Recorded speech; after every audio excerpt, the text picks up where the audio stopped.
सत्य आहे महाराज. पण रावणा, तुला ओवी माहित असेल तर ऐकून घे, जे जन्माला येतं ते संपत, म्हणून अमर कोणी होऊ शकत नाही. वरदान थोडस बदलून माग म्हणे. मग दोन हमका हुके मरे न मारे म्हणे, आम्ही कोणाच्या मारल्याने मेलो नाही पाहिजे, त्याच्यावरच चर्चा झाली म्हणे. आता कोण मग म्हणे, एक आहे वानर आणि दुसरे मनुज माणसं. वानर आणि माणसाच्या हाताने मरण पाहिजे. रावणाला माहित होतं काय, माणसात कधी एकी होऊ शकत नाही, आणि एकी झाली तरी संकटात ती टिकू शकत नाही महाराज. कारण लंकेपर्यंत येणं म्हणजे संकट, कशी टिकल.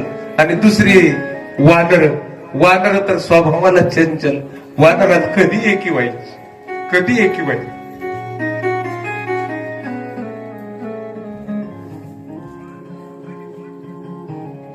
असा हनुमान निघाला ना समुद्राच्या किनारी,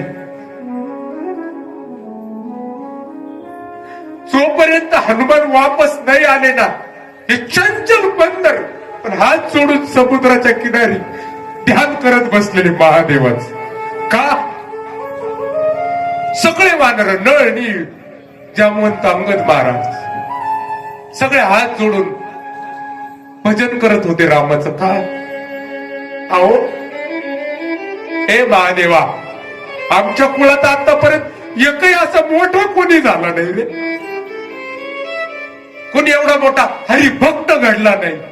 पण आज आमचा हनुमान आमच्या कुळातला, आमच्यातला वानर निघालाय जानकीच्या सीतेच्या शोधाला. सीता शांती समाख्याता आत्मा रामो विराजते, सीतोपनिषद बोलते. म्हणून महादेवा, हनुमानाचं एवढा सीतेचा शोध पूर्ण व्हावा म्हणून वानर एका जागेवर स्थिर झाले महाराज. चंचल पण स्थिर झाले. रावणाचा हा सिद्धांत होता, चंचल माणसं स्थिर होऊ शकत नाही, आणि स्थिर झाल्याशिवाय अज्ञानाचा नाश होऊ शकत नाही, अहंकाराचा. म्हणून वानराचा माणसाचं नाव घेतलं. रावणाला ही गोष्ट माहित होती, मी महादेवाचा भक्त आहे आणि 11वा रुद्र हा वानर होऊन येणार आहे, म्हणून वानराच्या हाताने मृत्यू मारली. कुंभकर्णाकडे गेले. रावणाचं वरदान झालं. कुंभकर्ण मोठा तपश्चर्या करायला बसलेला, उभा राहिलेला एवढा मोठा, महादेव महादेव महादेव. सगळे तिन्ही देव एकमेकाकडे पाहायला लागले. वो हे जरा गिरे अवघड आहे म्हणे. जो यही खलनित करब आहारू वही सब उजारी संसार. सारद प्रेरितास, अरे हा जर मूर्ख जर खायला लागला ना म्हणे, तर सगळा संसार काय नष्ट करून टाकत असतो म्हणे.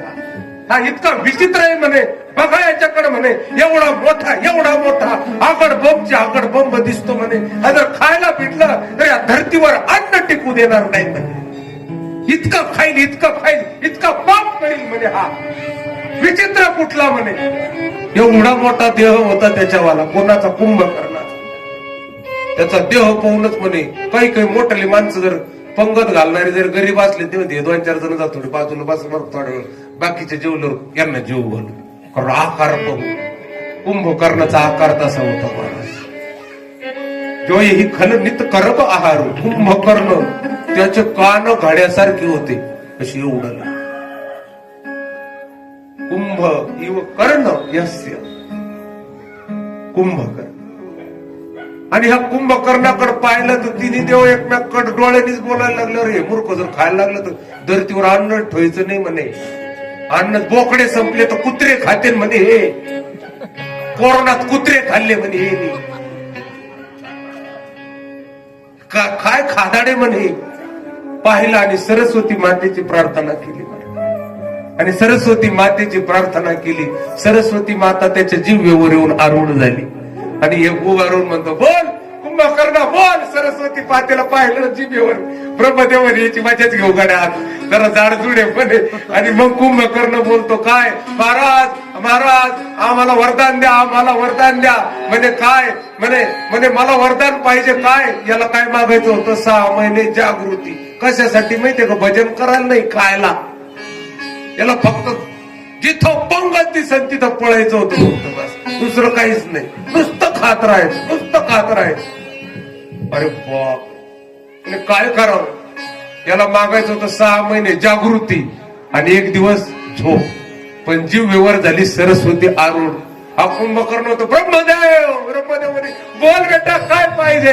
ब्रह्मदेव 6 महिने झोप द्या आणि हे दिवस जागृती द्या. म्हणजे तू एकदा 2दा 3दा पाणी मारलं तू बेटा बेटा माझ्या कुळात शोभला. एवढा आनंद कोण कुंभकर्णाला वाटलं कधी हुकलं. परत आठवलं पृथ्वीवर वरदानात वन्स मोर नसतो, एकदाच असतं.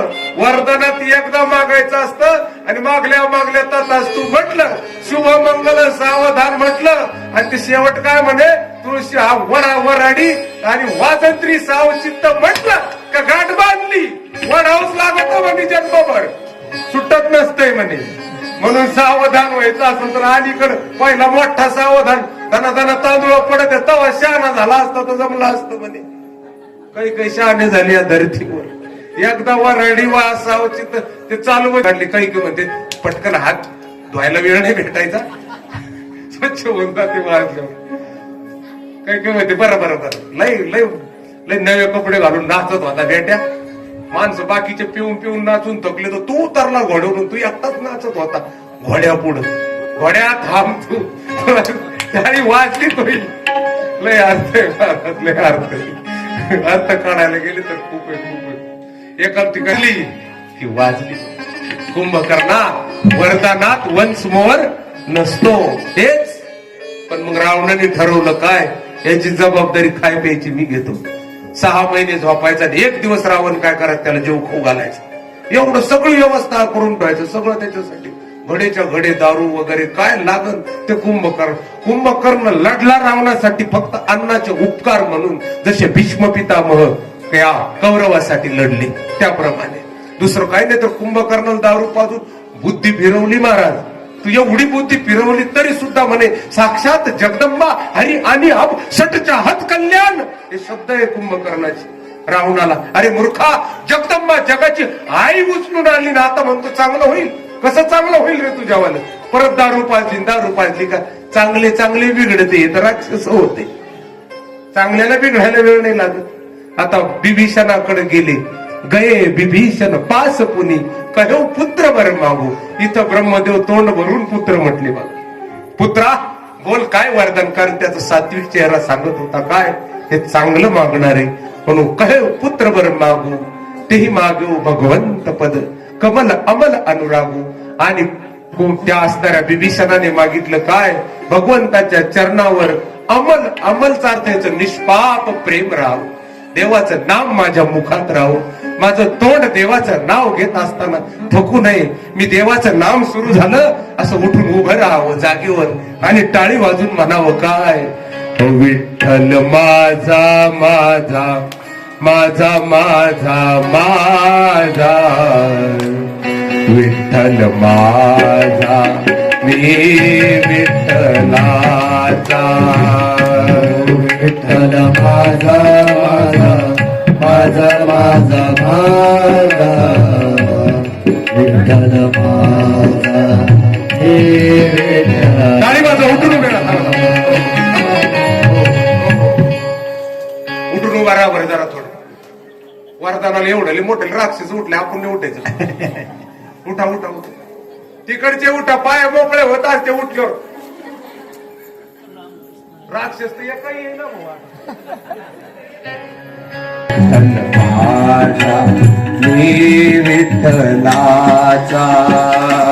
विठ्ठल माझा माझा माझा माझा माझा विठ्ठल माझा मी विठ्ठलाचा.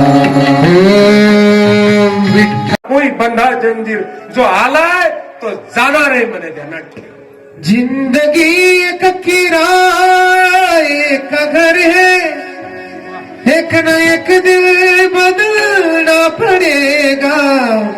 मौत जब तुझको मौत जब तुझको मौत जब तुझको आवाज देगी घर से बाहर निकलना पड़ेगा. मौत जब तुझको आवाज देगी घर से बाहर निकलना पड़ेगा. मौत जब तुझको तुझको आवाज देंगे, घर से बाहर निकलना पड़ेगा। मौत जब तुझको आवाज देंगे, घर से बाहर निकलना पड़ेगा। जय हो।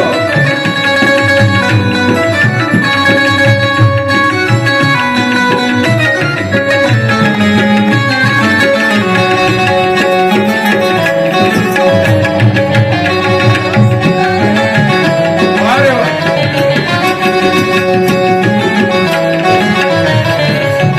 और उठ जाएंगे जब वो तुझसे खुशियाँ, गम के सांचों में ढलना पड़ेगा। ताली वाजवा। इतना मासूम हो जाएगा तू, इतना मजबूर हो जाएगा तू। ये जो मखमल का चोला है तेरा, ये जो मखमल का चोला है तेरा, ये मन में बदलना पड़ेगा। मौत जब तुझको आवाज देगी, घर से बाहर निकलना पड़ेगा। मौत जब तुझको आवाज देंगे, घर से बाहर निकलना पड़ेगा। घर से बाहर निकलना पड़ेगा। तुमको आवाज देगी, घर से बाहर निकलना पड़ेगा।